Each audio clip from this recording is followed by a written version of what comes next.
Thank you. Thank you very much. Thank you. Please be seated. And thanks for that kind introduction. I'll just add one line to it. I am a grandfather. My son's wife had a baby on my birthday. So I share the same birthday as my granddaughter. So thank you very much. Thank you. A very good afternoon to you all, and congratulations to the graduating class. Chairperson of the University Council, faculty, staff, and students of the Accra Business School. Let me make a special mention of my brother and friend, Bishop Gideon Titiofe. You deserve congratulations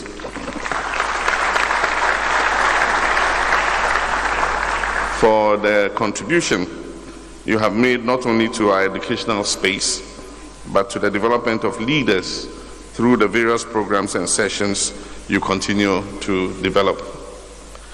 And I was telling Bishop that I haven't worn a suit and a tie for quite a while since I left office, and so it's taking him to get me to dress up like this. Now, before I give my speech, let me give the qualification for the speech.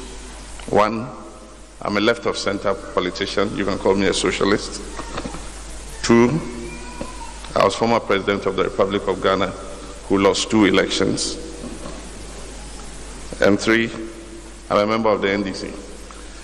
And so if there are any prejudices in this speech, I've qualified them already. I know that you've been taught to be critical thinkers, and so I'm giving you the markers for the speech.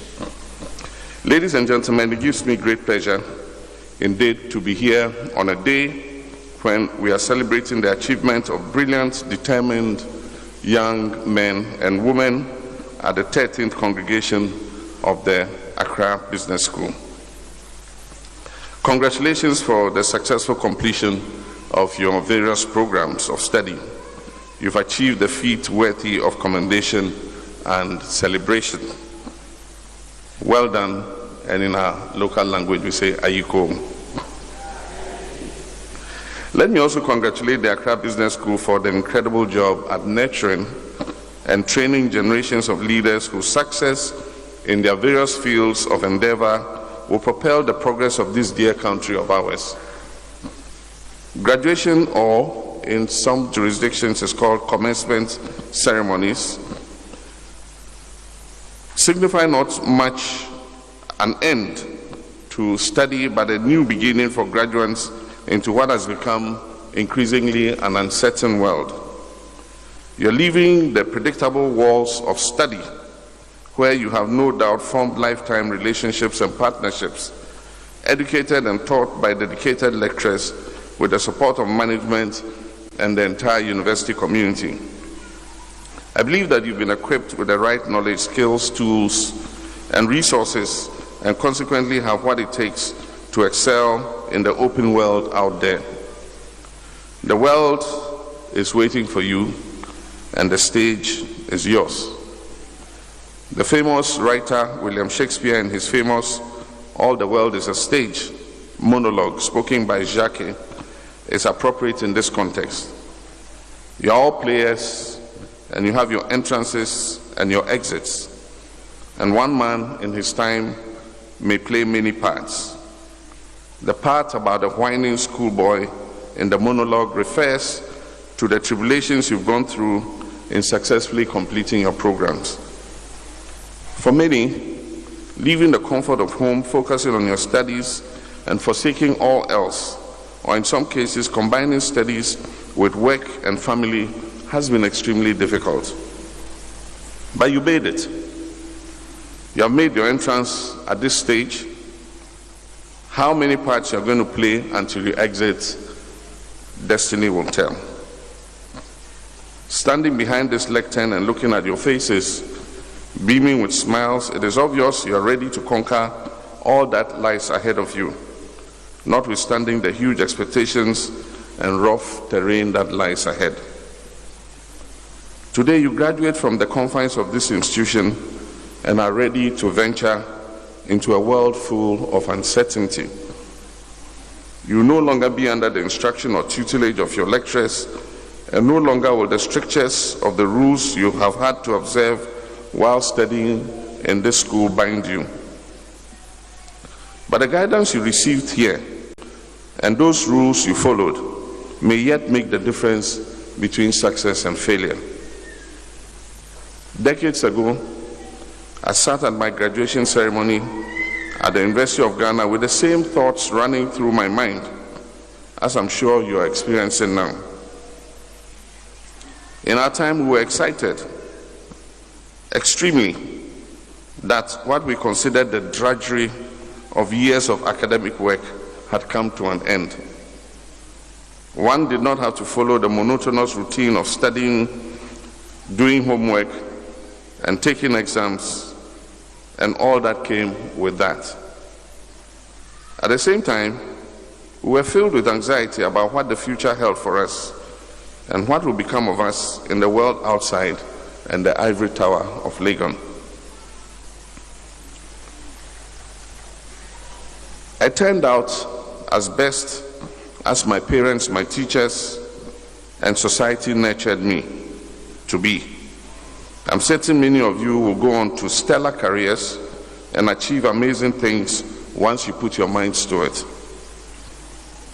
The accounts by the council and faculty suggest that amongst you are very brilliant, high-flying achievers who are set to take the world by storm.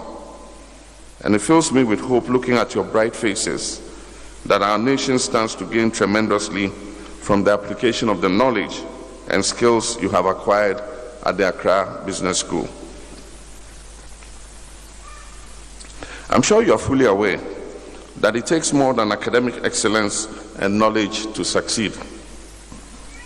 While the walls of the school offered you a sanctuary to pursue your academic dreams, the world into which you graduate may not offer such comforts. You require far more than the certificates you are acquiring today to get ahead in life.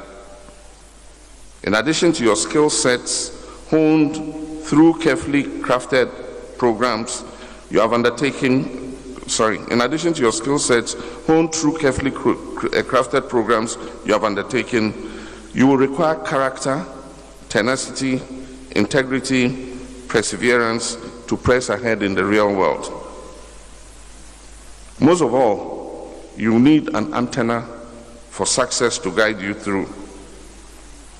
This antenna, in some cases, is a natural gift bestowed by your Creator. It allows you a certain spirit of discernment of human behavior and how to chart a course to success by knowing what the next chess move will be. And all these must be reinforced by your own character, your attributes, and your beliefs. And let me remind you that failure in many cases does not mean defeat.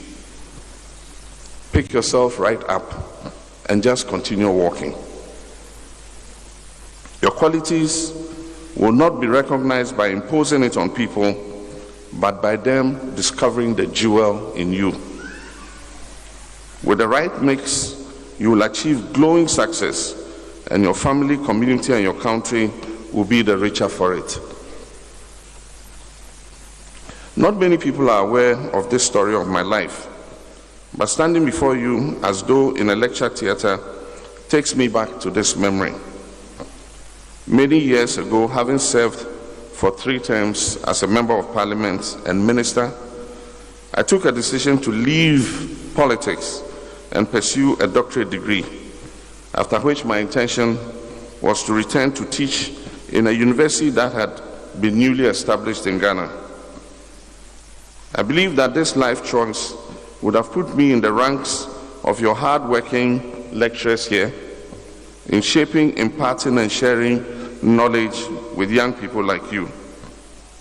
But the hand of destiny intervened, and I received the calling to serve my country in the higher office as Vice President, and later, as fate will have it, as President of this great nation. My determined life choice to be a lecturer may explain my passion and delight whenever I get the opportunity to meet and interact and encourage young people like yourselves. My dear graduates, ladies and gentlemen, the next logical step after leaving school is to venture into the world of work. And perhaps the organizers of this congregation had that in mind when crafting the theme of this program. And as you remember, the theme is creating jobs in the Ghanaian economy, challenges and opportunities. Majority of you, having obtained your diplomas and bachelor's degrees and master's degrees, may be thinking about securing attractive jobs. I regret to be the bearer of bad news, that the prospects in this regard are not very favorable at this time. And this is no fault of yours. According to available statistics, the rate of unemployment has been increasing at a constant year-on-year for the last several years. This means that our labor force is growing faster than we have been able to create jobs to match it. Coupled with this is the fact that the number of graduates churned out each year is staggering. Data, according to Statista, indicates that in 2020, there were slightly over 547,000 students enrolled in tertiary education in Ghana, of which you are just 212 of you, out of 547,000. Of this figure, about 100,000 are graduated from our tertiary institutions each year. To put it in a better context, the 2021 Population and Housing Census states that a total of 18,619,021, that's 60.4% of Ghana's population, are within the working age brackets, and that includes all the youth of Ghana. The worrying aspect in all this is the fact that the public sector, which by the way government is telling us is full, employs less than 1 million people of our country's labor force. So if our labor force is 18 point something million and the public sector takes only 1 million or less, then you can understand the context in which I'm talking. Unfortunately, thriving parastatals that were flourishing a few years ago have been run into the ground by political appointees who have mismanaged the affairs of the state-owned enterprises. This constrains further the ability of the public sector to employ. Let me put our situation in a better context. Compensation costs in our budget for 2022 was estimated at 55.3% of tax revenue. It means of all the taxes we collect, we spend 55.3% to pay wages and salaries in the public sector alone. Amortization and interest payments consume the rest of our taxes, and even requires that we borrow to cover the total cost. This situation has compelled government this year in the 2023 budget to announce a freeze, or should I say a ban, on public sector employment. This makes the situation rather dire for you. It means the opportunities for employment for your cohorts can only be found in the private sector or through self-employment. That's the reality you face. Unfortunately, due to mismanagement and reckless expenditure by government over the past 5 years, the private business environment is also in a very poor state today. An ambassador of a European country who called on me recently noted that 7 companies from her country that had existed in Ghana have closed their businesses and left Ghana completely. And she also said some others have moved their offices from our dear country, Ghana, to Cote d'Ivoire. Only recently, you must have heard that Game, a retail outlet from South Africa, has announced that it's closing all its retail outlets in Ghana. Today, businesses are folding up as investors cut their losses in the wake of an almost collapsed economy. The cedi is at its lowest in decades, having plummeted by a massive 54% in value since the beginning of the year. And it has acquired, as you have heard, the dubious reputation of being the worst performing currency in the world. Rating agencies have given us the lowest ratings we have ever had, and with the Moody's latest rating put us in junk status, at par with Sri Lanka, which already has started defaulting on its debts. Revenue continues to underperform. Deficit and primary balance targets for the third quarter of this year have been missed by significant margins. This only portends more borrowing to plug the hole in our finances and will take our public debt beyond the 500 billion Ghana cedis figure by the end of the year, where it currently hovers, creating a debt to GDP ratio of about 105%. The central bank is printing money in billions of cedis to finance government's recurring deficit. And what this is doing is pushing up inflation further because of money supply. Already, as I said, our debt to GDP ratio is estimated to exceed 100%.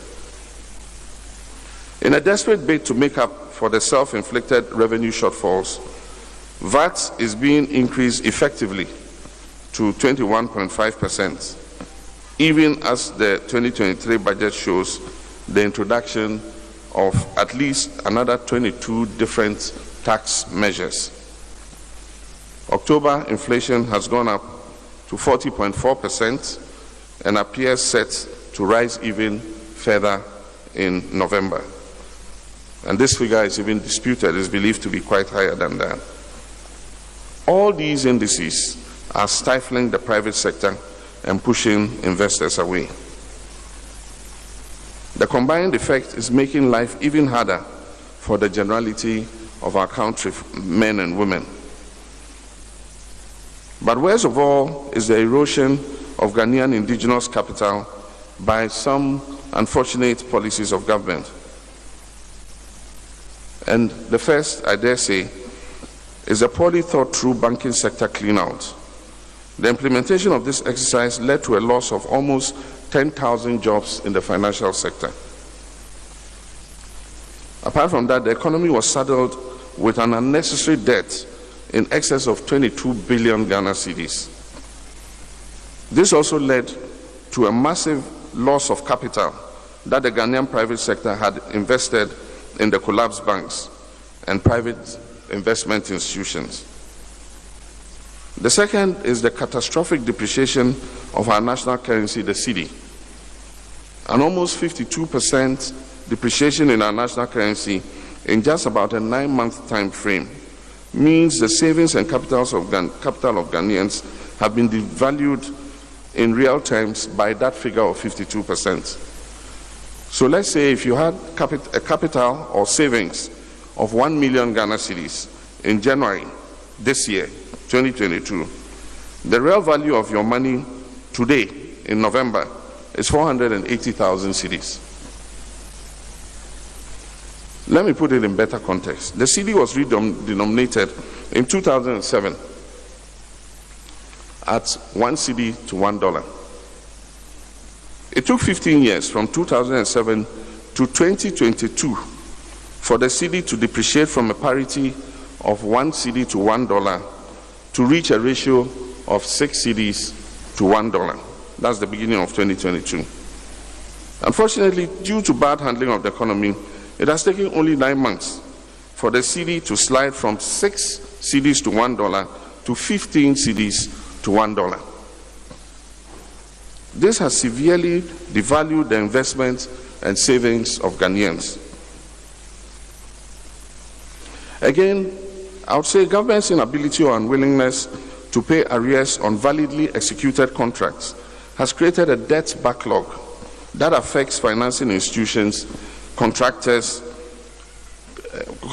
construction material suppliers, fuel distributors, auto mechanics and equipment repair enterprises, and other private sector Ghanaian businesses. This has led to the collapse of several local enterprises in the business value chain. Government's insatiable appetite for borrowing in the last 5 years has also crowded out the private sector and made it difficult to access credit to expand or retool private sector businesses. Financial institutions, due to assessment of risk and higher interest offered on government instruments, have preferred to invest heavily in government paper, leaving the private sector in the cold.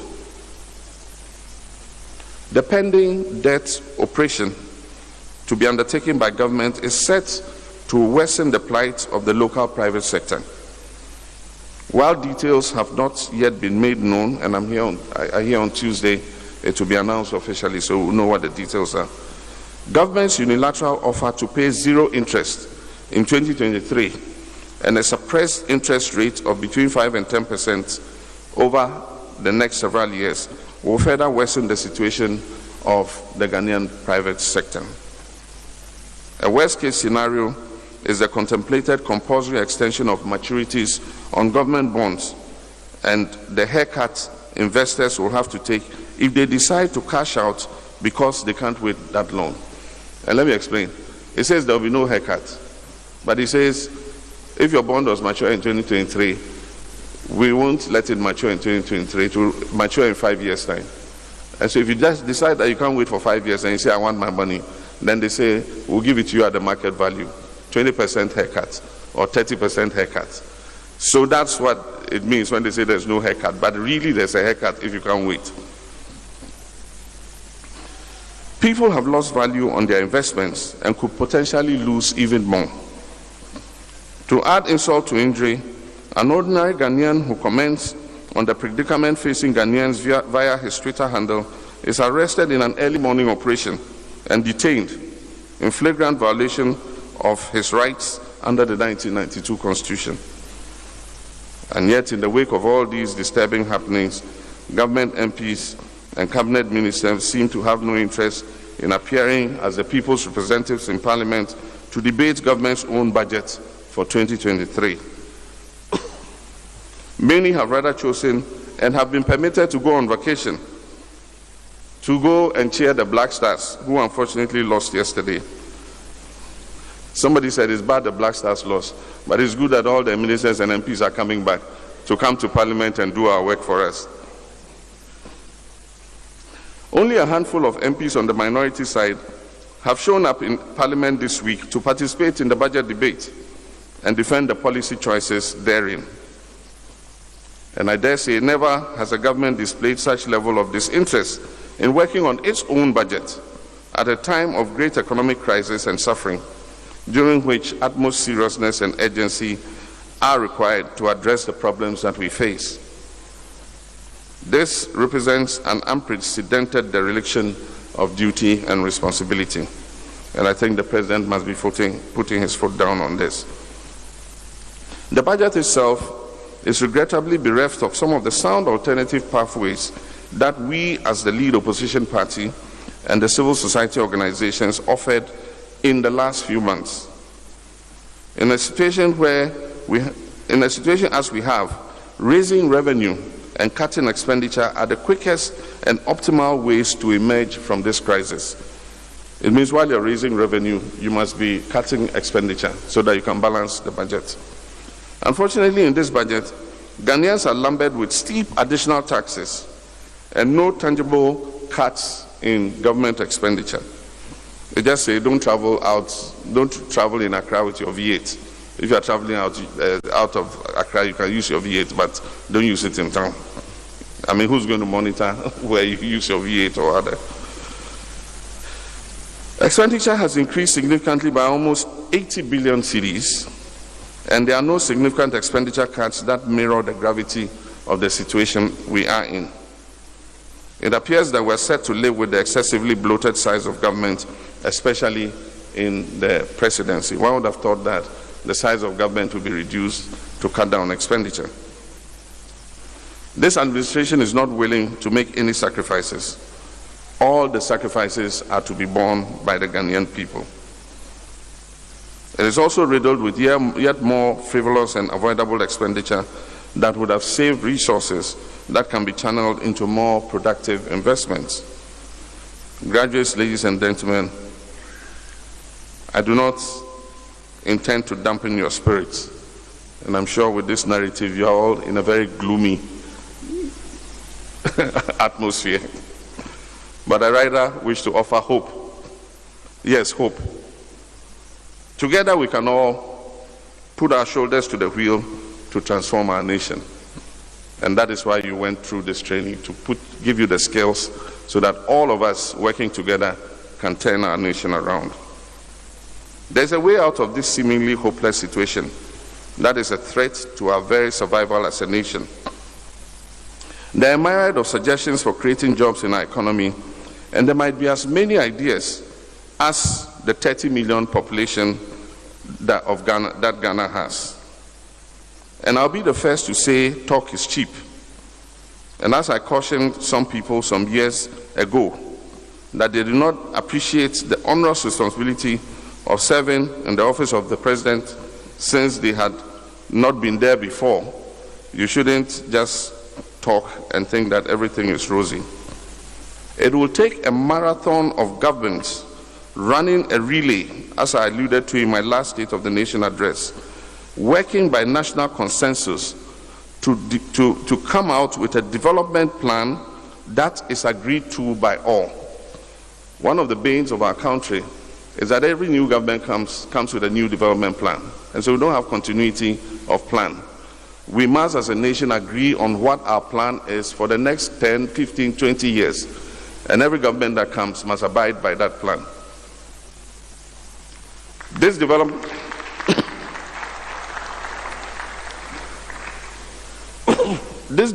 plan can be tweaked by successive governments, but must maintain a priority investment program that is not altered over an agreed period of, say, 10, 15, or 20, or even 40 years. This must be accompanied by fiscal discipline that goes with governance reforms and creates an environment for sustainable job creation. Not the NAPCOs and the youth employment agencies and things like that. Those are ad hoc measures, and they are temporary and not sustainable. There are many ideas, but a few I'll touch on for now are as follows, and this is not exhaustive. I'm sure all of you here have others that you would add to it. One is macroeconomic stability. Macroeconomic stability is essential for private sector growth and job creation. The cyclical boom and bust events we have had in terms of our economic indices have not been helpful for sustainable job creation. In one period, the economy faces shocks and is unstable. In another, it is stable and work resumes. Businesses grow when the economy is booming, and they go bankrupt when the economy declines. In most cases, these are reasons beyond the control of private sector operators. Private sector operators do not run the economy, but mismanagement of the economy by the handlers of the economy affects their businesses in a major way. Creating a three-shift 24-hour economy. One of the measures we can adopt to get our economy back on track is to adopt what I call a 24-hour economy to drive our industrialization and business agenda. The focus will be to create jobs for the millions of our labor force and to also avoid the phenomenon of working poor. When Ghana adopts and implements a 24-hour economy system, it will be a norm to have a 3 rotating shift of 8 hours each day working in various sectors of our economy. And this will mean more employment and more productivity. Government can give tax incentives and other breaks to business people who want to run a 3-shift economy. You can give them tax breaks so that it attracts them to do so. You may have heard an accusation that my administration provided too much electric power to Ghanaians. Well, we complain of excess power, because we do not have enough working industry. If we had industry working, we would not say power is too much. Our plan in government was to use the excess power for Ghana's industrialization drive and for exports to our neighboring countries. We must resist the temptation to constantly focus on catchy but empty slogans and fanfare, but actively work to diversify our economy. And by this I mean 1D, 1F, 1V, 1D, one something, one child, one egg, one child, one chocolate. It sounds catchy, sloganeering, but it really doesn't take you anywhere. Diversification of our economy. The time has come to strongly push for a diversified economy. The period of over-reliance on a narrow clutch of natural resources is over. Gold, cocoa, oil have been the mainstay of our economy in recent times. Diversification must focus on import substitution to achieve food security and save valuable forex, foreign exchange, and create a massive export drive in order to provide sustainable jobs within our economy and expand earning of forex to make Ghana more competitive. Because if you buy that bag of Vietnamese rice, you're exporting jobs to Vietnam. But if you buy a bag of made in Ghana rice, you're creating jobs for Ghanaian farmers. And that's why I encourage people to eat gobe, and I'm called the gobe patron today. Diversification must focus on import substitution to achieve food security. And I'll give an example. Kenya has no mineral resources. Yet, on tourism, agro-processing, exports, finance, and other service sectors, Kenya has a GDP as big as ours, if not bigger.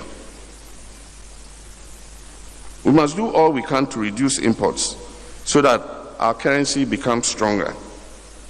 We must ensure value addition to our produce and products so that all actors in the production value chain, such as farmers, in the case of agribusiness, can enjoy enhanced incomes even as the government also earns the much needed foreign exchange.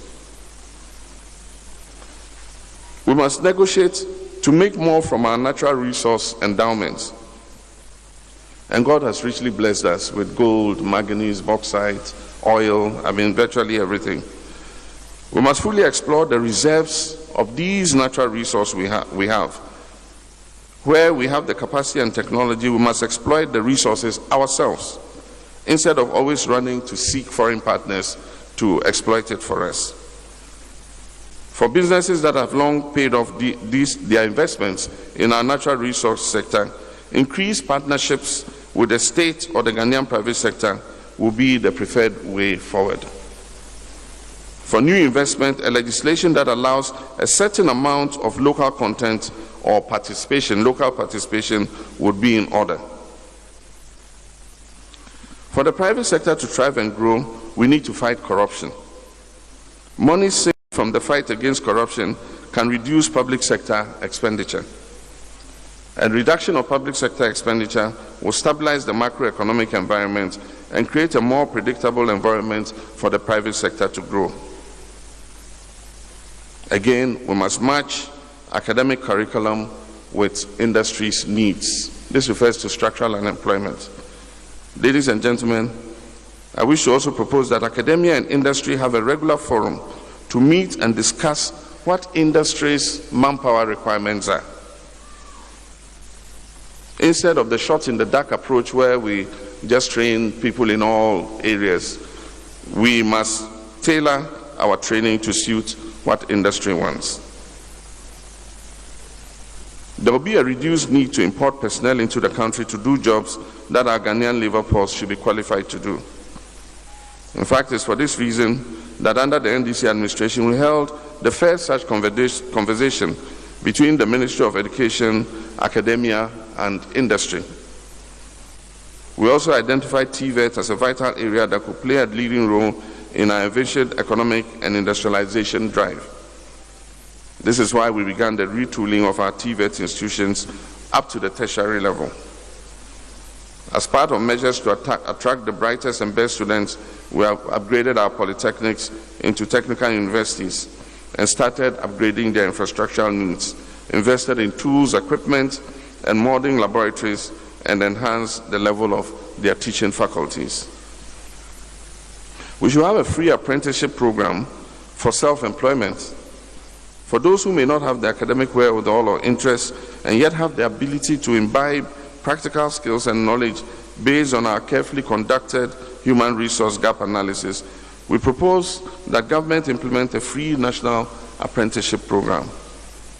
This should be done by establishing centers in TVET institutions in all the districts to provide free training to such apprentices. Government must also sponsor youth for free apprenticeship training with certified master craftsmen.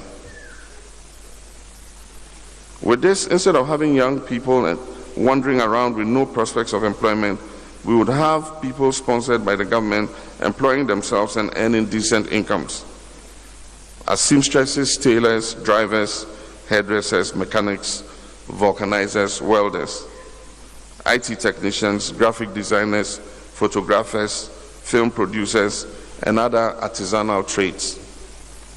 This human resource base would be essential for rapid industrialization, job creation, and entrepreneurship. Indeed, as said and offered time and again to this administration, there are a plethora of solutions for jobs that the NDC proposed in its People Manifesto of 2020. I've encouraged the government to consider engaging in a national dialogue on the economy to create a mass fertilization of ideas and bring relief to the Ghanaian people who are undergoing some of the most difficult times since independence. There are good examples in leadership you must follow, but there are also bad examples you have no doubt observed that you must eschew. Do not forget that serving people does not mean following your personal interest and enriching yourself and family. Taking to personal interest in public office is akin to corruption. Where you have a good leader, the organization flourishes. Where you have a bad leader, the organization perishes. As you step out of the walls of this university, you must be part of the change you want to see. You must be part of building the Ghana we want. Do not cocoon yourselves in your establishment or wherever you work. Take an interest in national leadership, because however well you run your business or your life, it affects your well-being and your survival. Do not leave everything to the politician. The politician can make your life better or worse. Get involved and change things if you do not like the way things are. You have what it takes, and I have no doubt that our country will soon become the great and strong country, the black star of hope and honor that we want. And so I thank you for your very kind attention.